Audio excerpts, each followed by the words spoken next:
dans les zones défavorisées. La morale laïque. Et là, on voit tout d'un coup un front qui est en train de monter, un front des enseignants contre Peillon, qui fait dire à Vincent Peillon, et c'est une petite indiscrétion, en disant, écoutez, je leur ai donné 60 000 profs, ils vont pas m'emmerder. Donc on voit bien qu'il y a un problème. Il y a même un problème au sein du PS, certaines voix commencent à s'élever, parce que c'est un électorat de gauche là qui était dans la rue hier, et qui disent, attention, Peillon, il n'a toujours pas le doigté nécessaire. Est-ce que Vincent Peillon va pas finir comme Claude Allègre? Ça me fait penser à Claude Allègre, ministre de gauche, qui voulait réformer l'école, et à un moment donné, Jospin le vire du gouvernement parce qu'il voit les élections arriver. Tous les perdants. ministres de l'éducation nationale se sont cassés les dents. Sauf tous, ceux qui n'ont rien sans fait. exception. Comme Luc Châtel. Ou François Bayrou. Mais donc, voilà. Moi, je trouve qu'il y a. On va essayer de trouver quelque chose de positif. Il y a un frémissement. J'ai l'impression que le gouvernement prend goût à la fermeté.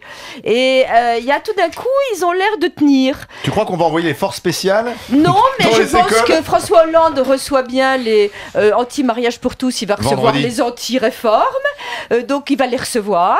Et je pense que ce qui est extraordinaire, c'est que ils manifestent, donc ils veulent rester à la semaine de 4 jours. Ils ont manifesté contre quand on est passé à la semaine de 4 jours il y a 5 ans. Oui, c'est extraordinaire. C'est les mêmes dans la rue. Ils étaient contre la semaine de 4 jours et maintenant ils veulent pas la quitter. Enfin, c'est une plaisanterie. Plus, quoi, en fait. De toute façon, moi je soutiens ce ministre de l'Éducation nationale. Il veut faire bouger les choses. Je pense qu'il n'y a pas un ministre digne de ce nom qui se rend pas compte effectivement de l'échec, et il l'a dit.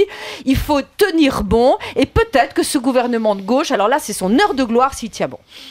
Johnny Blanc, Etienne Liby.